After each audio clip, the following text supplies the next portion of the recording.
These people are crazy. I should never put my mouth down my throat like that. I shouldn't have said nothing. But now they want me handcuffed to some southern boy that I don't even care about. He hit me. Everybody touched me. All the people call me buckwheat. Do I look like a darn buckwheat to you? I'm not getting handcuffed by nobody. I'm not going to sit around here. I'm not going to take it. I need to remember I got money. I need to remember I got skills.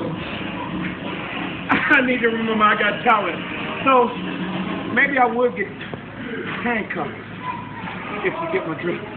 What are you doing to my shot? Yeah, I'll get handcuffed. But remember, people with money got plans. Thank you very much. Sorry.